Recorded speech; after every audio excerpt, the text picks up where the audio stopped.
primera historia. Me llamo Elena Vargas. Tengo 33 años y nací en un pequeño pueblo de Michoacán, rodeado de milpas y cerros que parecen no terminar nunca. Hace 6 años tomé la decisión más difícil de mi vida: dejar a mis 2 hijos con mi madre e intentar cruzar la frontera. No fue el desierto quien me venció, ni la migra, ni el cansancio extremo. Fue algo que vi en medio de aquella inmensidad seca y silenciosa lo que me obligó a regresar.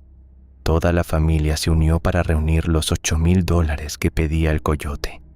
Vendimos la vaca, el televisor, algunas joyas de mi abuela y hasta pedimos prestado a los vecinos. Mi mamá me repetía con lágrimas en los ojos: «Ve, mija, yo cuido a los niños. Tú ve y mándanos para que salgamos de esta pobreza». Mi primo mayor ya estaba del otro lado, en Arizona, y me insistía en que valía la pena el riesgo. Salimos de Altar, Sonora, un grupo de 9 personas, 4 mujeres, entre ellas yo, y 5 hombres. El coyote se hacía llamar El Tigre, un hombre flaco de unos 45 años con la piel quemada por el sol y la mirada de quien ha visto demasiado. Nos explicó las reglas con voz seca: caminar de noche, escondernos de día, no hablar fuerte, no encender luces innecesarias y, sobre todo, no separarnos nunca. La primera noche transcurrió con dificultad, pero sin incidentes. Caminábamos en fila india bajo la luz plateada de la luna, siguiendo las instrucciones de El Tigre. El desierto parecía infinito. Al amanecer nos ocultamos entre unos mezquites. El calor era brutal, pero el sueño y la esperanza nos mantenían fuertes. La segunda noche todo cambió. Alrededor de la medianoche, El Tigre levantó la mano de golpe y nos hizo detenernos. «Algo anda mal», susurró, mirando hacia atrás con los ojos entrecerrados. «¿Qué pasa?», preguntó uno de los hombres, nervioso. «No lo sé, pero siento que no estamos solos». Seguimos caminando más rápido. Media hora después, el último del grupo gritó con voz ahogada: «Nos están siguiendo». Todos nos volvimos. A unos 50 metros, varias siluetas caminaban en nuestra misma dirección. Eran 6 o 7 figuras humanas, o al menos eso parecían. «No puede ser otro grupo», dijo El Tigre. «Esta ruta la controlo yo solo esta semana».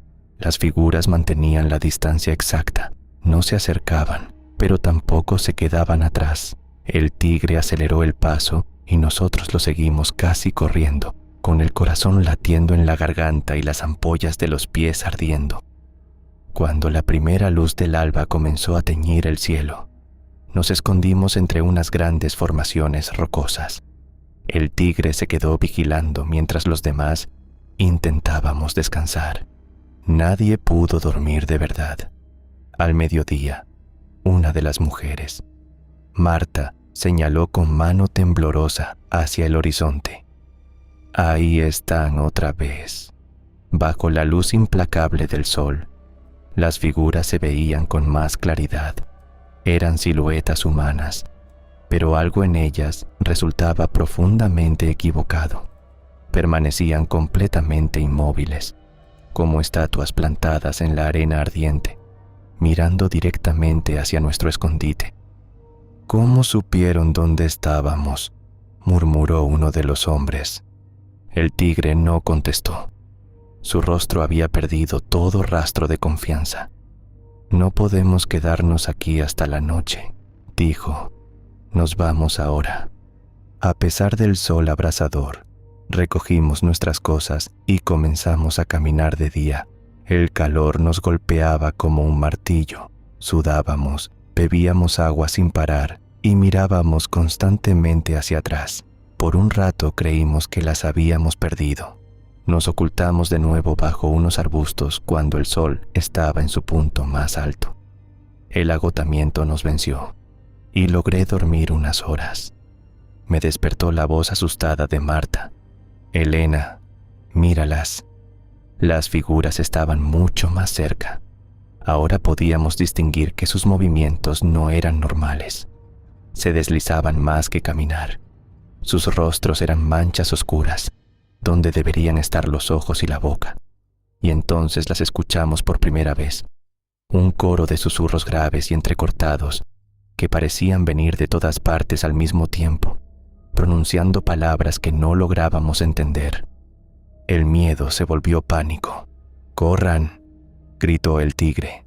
Corrimos desesperados bajo el sol infernal, tropezando, cayendo, levantándonos. Uno de los hombres, Ramiro, se desplomó exhausto. Entre varios lo levantamos y lo arrastramos mientras seguíamos huyendo. Los susurros se hacían más fuertes, más cercanos. Después de una larga carrera enloquecida, el tigre nos detuvo. Las figuras habían desaparecido de nuevo. «Esto no es humano», dijo con la voz rota. «En 20 años cruzando gente, nunca había visto nada igual. No sé qué demonios son, pero no son de este mundo».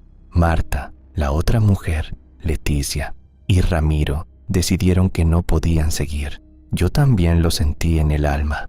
El dinero perdido ya no importaba, solo queríamos vivir. El tigre nos dio indicaciones para regresar al altar y nos dejó un poco de su agua. «Caminen hacia el sur. En 2 días deben llegar, si Dios quiere». 4 de nosotros regresamos. Los otros 5 continuaron hacia el norte con el tigre. El camino de regreso fue duro, lleno de sed y dolor, pero nunca volvimos a ver aquellas figuras. Cuando llegamos al altar, estábamos destrozados, pero vivos.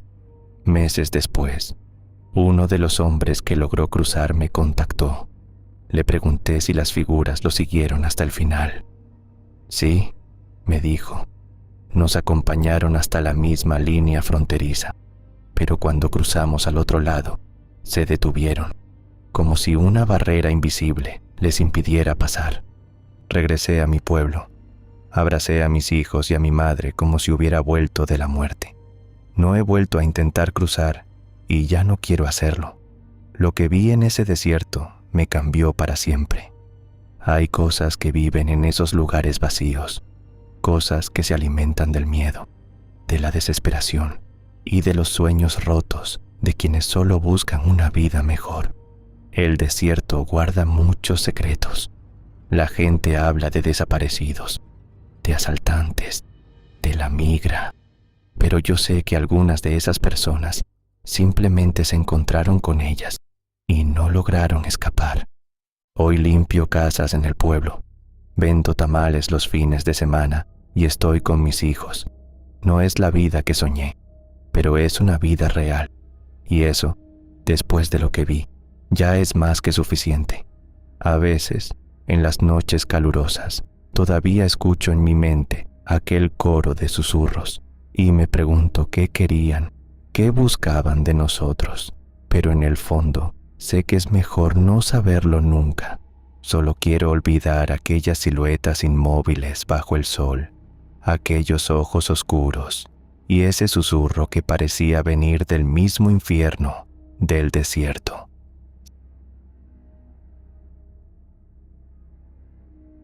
Segunda historia. Me llamo Andrés Morales, tengo 27 años y soy de un pueblo pequeño en Zacatecas. Hace 4 años logré cruzar la frontera y hoy vivo en Texas. Trabajo en construcción, tengo un buen sueldo y cada mes mando dinero a mi familia. Desde afuera, mi vida parece un éxito. Cuando alguien me pregunta cómo fue cruzar el desierto, siempre respondo lo mismo: difícil, mucha sed, mucho miedo, mucho cansancio.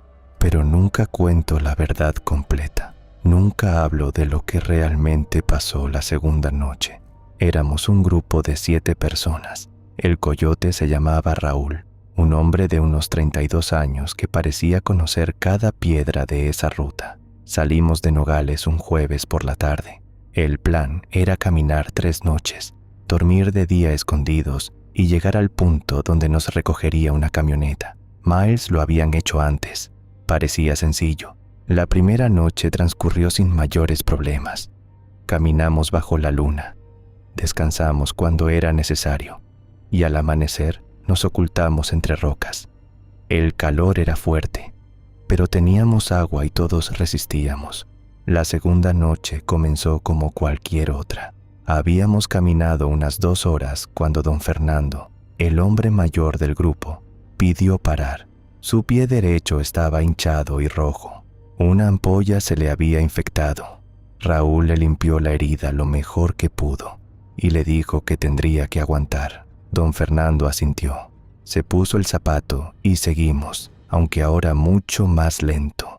Alrededor de las 11 de la noche llegamos a una zona completamente plana, solo tierra, arbustos bajos y nada que rompiera el horizonte. La luna estaba casi llena, iluminando todo con una luz fría y clara. Raúl revisó su GPS y nos indicó seguir adelante.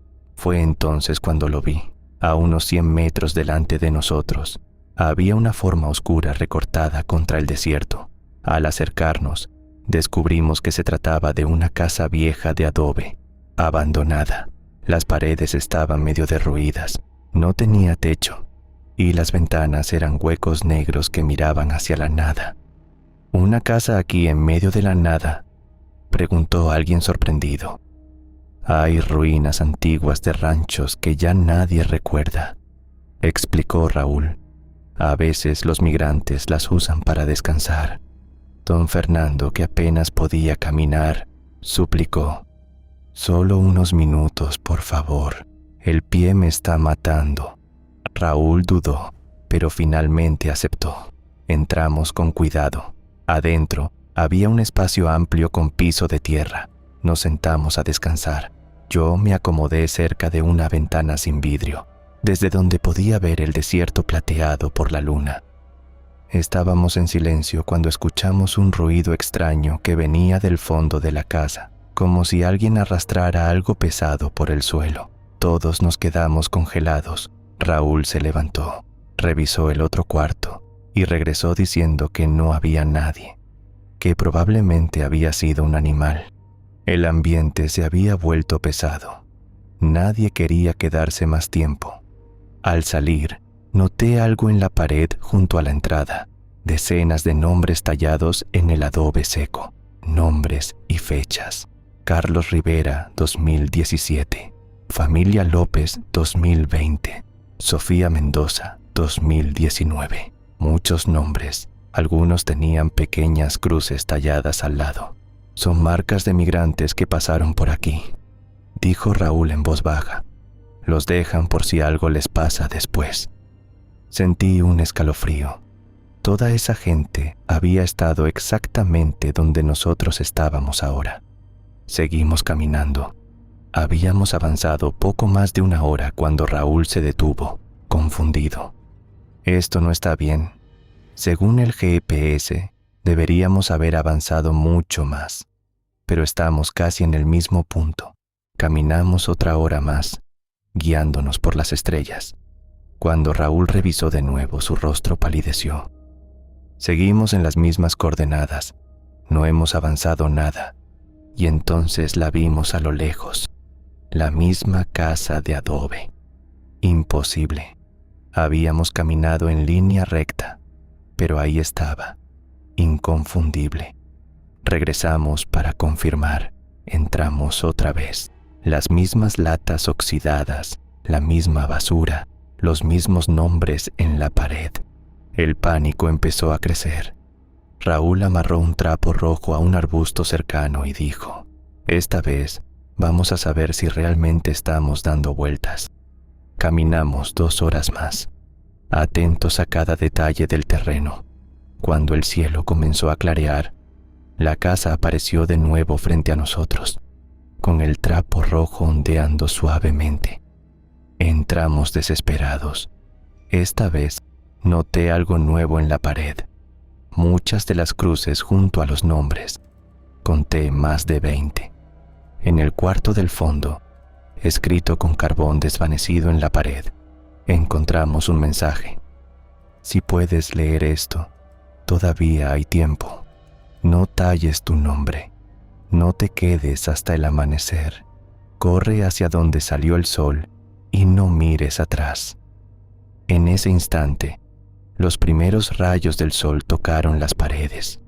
El aire se volvió denso y el sonido raspante regresó, ahora mucho más fuerte, como si algo intentara salir de debajo del piso o de dentro de las paredes. «¡Corran hacia el sol!», gritó Raúl. Salimos huyendo. Mientras corría, miré hacia atrás una sola vez. Las paredes de la casa parecían moverse, hincharse y contraerse como si respiraran. Sombras con forma humana se movían dentro de ellas de manera imposible. Corrimos sin parar hacia el este. Después de mucho tiempo, Raúl nos detuvo. La casa ya no se veía. Revisó su GPS. Ahora funcionaba correctamente. Habíamos avanzado varios kilómetros. Logramos reagruparnos y al día siguiente llegamos al punto de encuentro. La camioneta nos recogió y crucé la frontera. Hoy tengo una vida estable en Texas. Trabajo duro, mando dinero a mi familia y trato de construir algo bueno. Pero nunca le he contado a nadie lo que realmente pasó esa noche. A veces busco noticias de migrantes desaparecidos en el desierto y me pregunto cuántos encontraron esa casa, cuántos tallaron su nombre en la pared y cuántos ignoraron el mensaje escrito en carbón. En las noches más oscuras todavía sueño con ella, las paredes que respiran, los nombres con cruces y ese sonido raspante que parece venir de otro mundo. Me despierto sudando, pensando que tal vez nunca salí realmente, que sigo atrapado caminando en círculos dentro de esa casa maldita. Entonces miro mi apartamento, mi camioneta estacionada afuera, mi vida aquí, y me repito que sí escapé, aunque una parte de mí sabe que nunca dejaré de correr de esa casa, tratando de no mirar atrás. Tercera historia. Me llamo Carla Mendoza. Tengo 25 años y llegué hace año y medio desde Chihuahua. Ahora trabajo limpiando casas en Phoenix.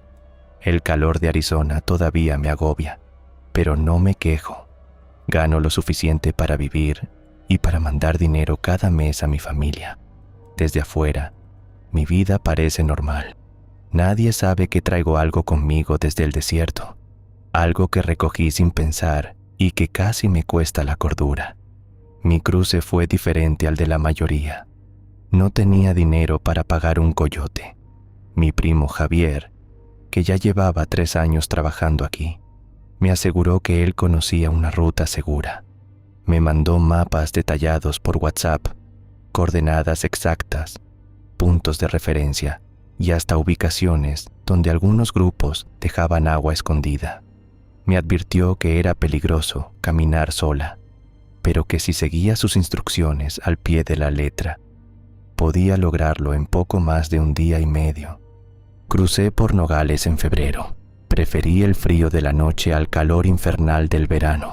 Llevaba una mochila ligera con 3 litros de agua, algunas barras energéticas, ropa de repuesto, una batería portátil para el celular y, en el bolsillo de la chamarra, una foto pequeña de mi mamá. Empecé a caminar alrededor de las 8 de la noche.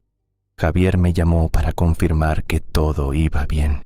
Mientras tuve señal, mantuvimos contacto. Las primeras horas fueron desorientadoras.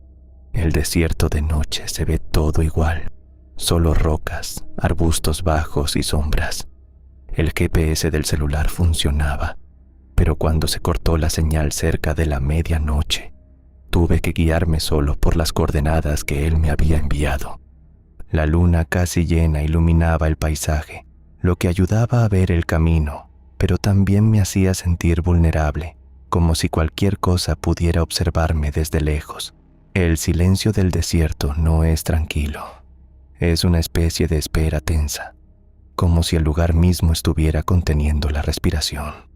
Me detuve varias veces a descansar, bebiendo agua con cuidado. No me atrevía a dormir por el frío intenso.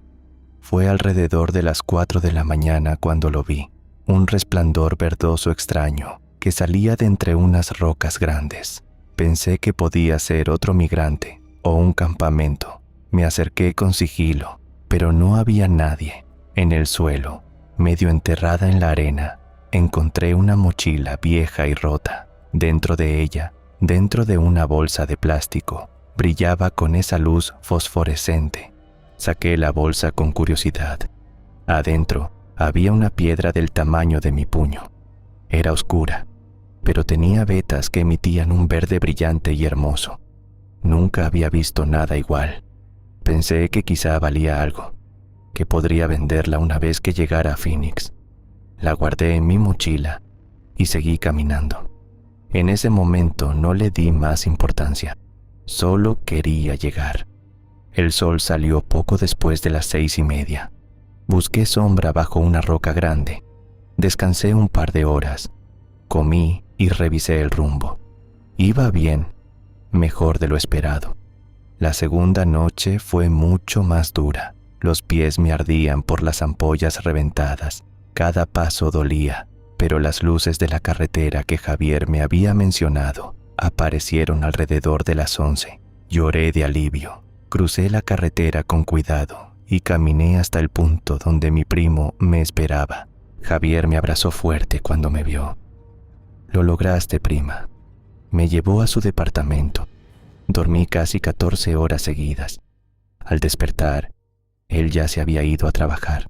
Me bañé, curé mis pies y al vaciar la mochila para lavarla, encontré la piedra. A la luz del día no brillaba. Solo era una roca oscura con vetas. La dejé sobre el buró y no pensé más en ella. Esa noche dormí bien, pero la siguiente fue diferente. Tuve una pesadilla. Estaba de nuevo en el desierto, pero no caminaba sola. Una sombra sin rostro caminaba a mi lado, siguiéndome, observándome. Me desperté empapada en sudor. La piedra sobre el buró brillaba con ese mismo verde intenso. La tomé. Estaba tibia, casi caliente. Asustada, la solté y rodó debajo de la cama. No me atreví a buscarla hasta que amaneció. Cuando la recuperé, ya no brillaba. La envolví en una bolsa y la guardé al fondo de la mochila. Quise tirarla, pero algo me lo impidió. Las pesadillas siguieron noche tras noche. Siempre la misma sombra siguiéndome por el desierto. Y cada vez que despertaba, la piedra estaba brillando. Una semana después, empecé a trabajar limpiando casas. Javier me llevaba y me recogía. Comencé a mandar dinero a mi mamá y todo parecía mejorar, excepto por esa sensación constante de que alguien me observaba. En la calle, en el supermercado, incluso dentro de las casas donde limpiaba, sentía una presencia detrás de mí. Volteaba y no había nadie. Un día, mientras trapeaba la cocina de una mansión grande en Scottsdale, miré por el ventanal que daba al jardín trasero.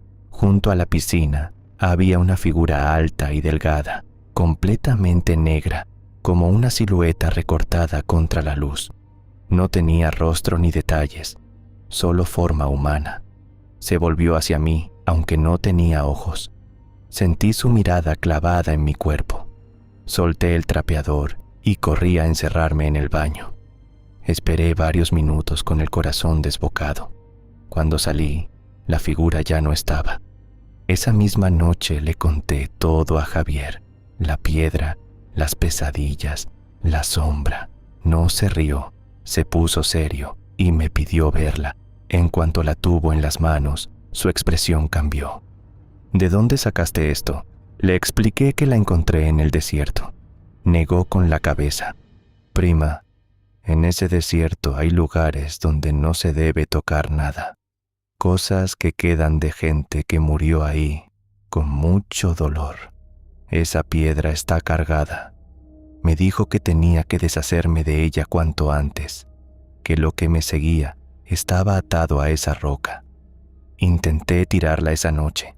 La metí en una bolsa de basura y la dejé en el contenedor del edificio. Me acosté más tranquila, pero a medianoche me despertó un ruido. La piedra estaba de nuevo sobre el buró, brillando. Grité. Javier entró corriendo. Al verla palideció. No te va a dejar ir. Me habló de una señora que vivía en South Phoenix, doña Rosa, una mujer mayor de Oaxaca que entendía de limpias y de cosas que la gente normal no ve. Fuimos a visitarla al día siguiente. Doña Rosa tomó la piedra entre sus manos y enseguida hizo la señal de la cruz. Esto no es una simple piedra, mija, es una piedra de muerte. Se forma donde alguien falleció con mucho sufrimiento. Absorbe esa angustia y no descansa. Te sigue porque tocaste algo que le pertenecía. Le pregunté cómo podía librarme de ella. Me miró fijamente y dijo, solo hay una forma. Tienes que regresarla exactamente al lugar donde la encontraste. Regresar al desierto me parecía una locura.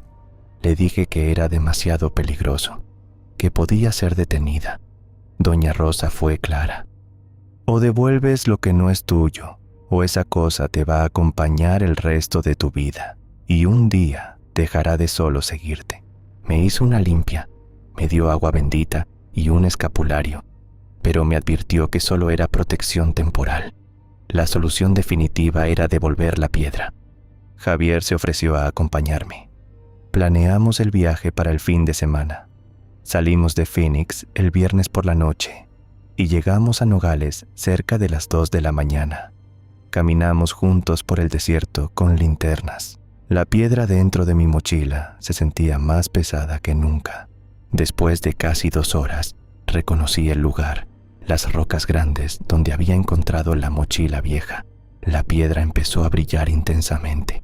La saqué con cuidado y la coloqué exactamente donde la había tomado. En ese instante sentí un alivio profundo, como si me hubieran quitado un peso enorme del pecho. Entonces apareció la sombra entre las rocas. Se acercó lentamente hasta la piedra. Por un segundo, la silueta oscura se transformó y pude ver a una mujer joven, con el cabello largo y ropa sucia y rota. Sus ojos reflejaban un dolor inmenso. Me miró un instante y luego desapareció. La piedra dejó de brillar. El desierto volvió a quedar en silencio.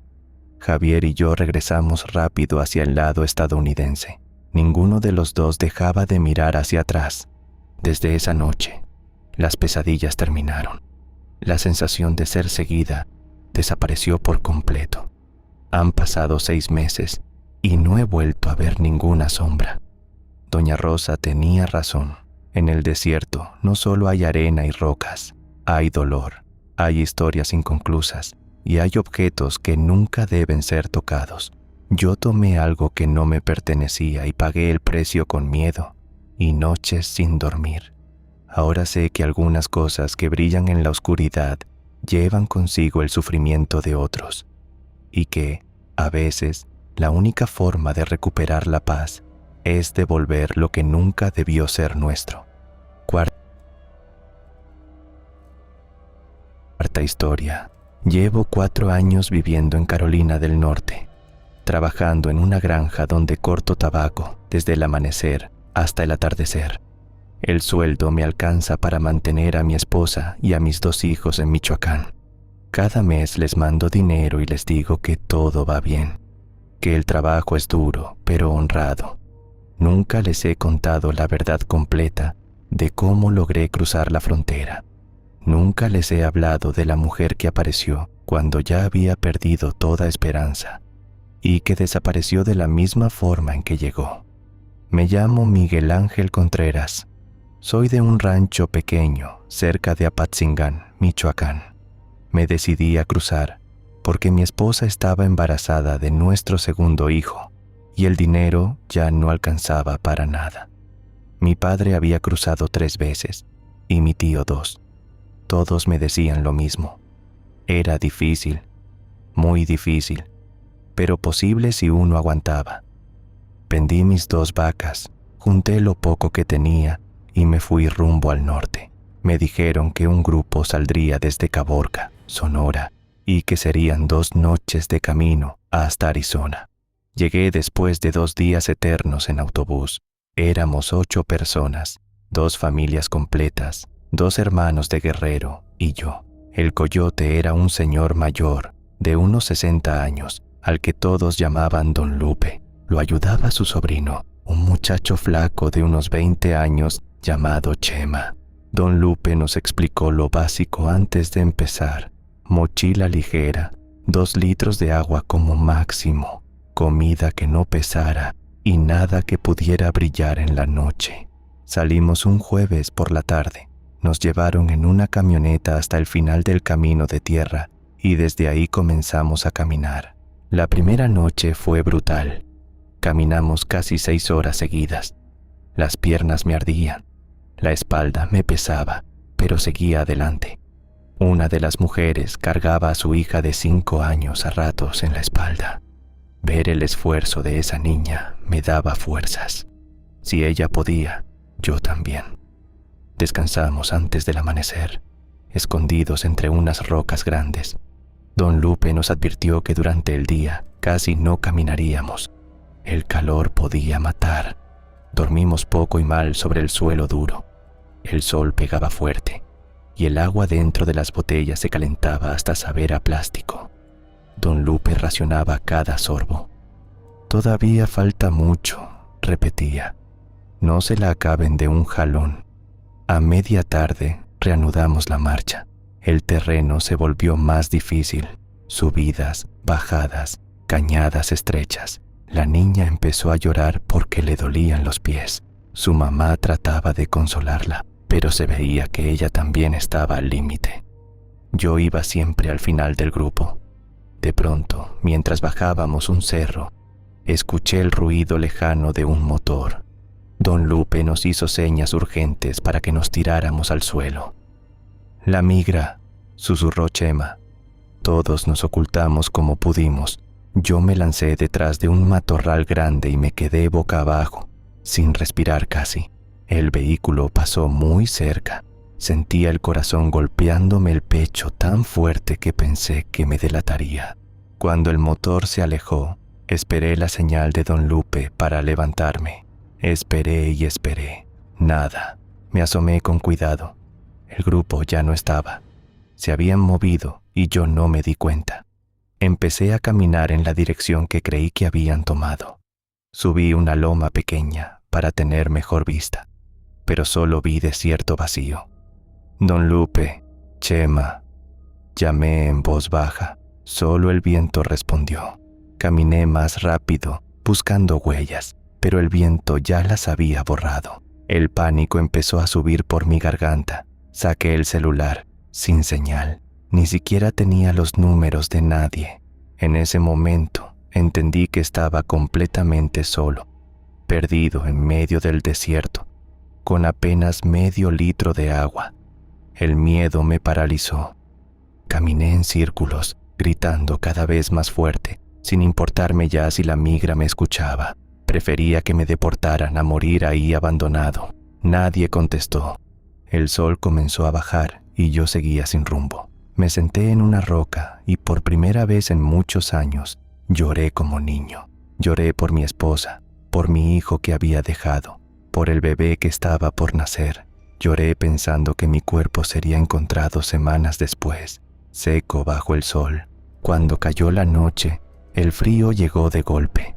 Solo traía una sudadera delgada. Temblaba sin control. Decidí seguir caminando para no congelarme, aunque no supiera hacia dónde iba. Caminé horas, tropezando, raspándome con las ramas. Me terminé el agua. La garganta me ardía y la cabeza me daba vueltas. En algún momento de la madrugada caí al suelo y ya no tuve fuerzas para levantarme. Me quedé tirado mirando las estrellas, convencido de que esa sería mi última noche. Rezaba en voz baja, pidiéndole perdón a mi esposa, pidiéndole a Dios que cuidara a mis hijos, cuando vi una figura acercándose. Pensé que era una alucinación provocada por la sed y el cansancio, pero la voz era clara y firme. «Levántate, hijo, no te me vayas a morir aquí». Era una señora mayor, de unos 70 años. Tenía el pelo blanco recogido en un moño sencillo. Vestía un vestido de manta y un rebozo oscuro. Llevaba una bolsa de tela colgada del hombro. Se arrodilló a mi lado. Me ayudó a sentarme. y me acercó una cantimplora. «Bebe despacio», me dijo con una voz suave que me recordó a mi abuela. El agua estaba fresca, milagrosamente fresca. Sentí que la vida regresaba a mi cuerpo. Le pregunté qué hacía ahí sola. Ella sonrió con calidez. «Lo mismo que tú, mijo. Cruzando». No entendí cómo una mujer de su edad podía estar caminando por el desierto, pero estaba tan desesperado que no hice preguntas. Me ayudó a ponerme de pie. «Ven conmigo, yo sé por dónde ir». Empezamos a caminar. Ella iba adelante con paso seguro, como si conociera cada piedra y cada arbusto del lugar. Yo la seguía, todavía débil, pero con fuerzas renovadas. Caminamos toda la noche. Ella nunca se cansaba. Cuando yo flaqueaba, volteaba y me daba más agua de su cantimplora, que nunca se vaciaba. Me preguntó de dónde era, por qué había decidido cruzar. Le conté todo, de mi esposa embarazada, de la necesidad, de mis hijos. Me escuchaba con atención y asentía. «Vas a llegar», me decía con convicción. «Vas a conocer a tu bebé. Vas a abrazar a tu familia otra vez». Sus palabras me daban esperanza. Le pregunté su nombre. «Puedes llamarme doña Elena», respondió. Le pregunté si tenía familia del otro lado. «Tengo familia en todos lados», dijo con una sonrisa misteriosa. Cuando amaneció, señaló un cerro a lo lejos. «Detrás de ese cerro está la carretera. Camina 2 horas más y llegarás a un pueblo pequeño. Pregunta por la iglesia. El Padre te ayudará». Le rogué que viniera conmigo. Negó con la cabeza. «Yo tengo que regresar. Todavía hay más gente que necesita ayuda». Le agradecí entre lágrimas e intenté darle el poco dinero que llevaba. No lo aceptó. «Guárdalo. Lo vas a necesitar más que yo». Me abrazó fuerte. Olía a hierbas secas y a tierra después de la lluvia. «Cuida a tu familia, hijo. Y cuando puedas, ayuda a otros como yo te ayudé a ti». Asentí. Empecé a caminar hacia el cerro. Después de unos pasos, volteé para despedirme, pero doña Elena ya no estaba. Busqué por todos lados. El terreno era plano, sin lugares donde esconderse.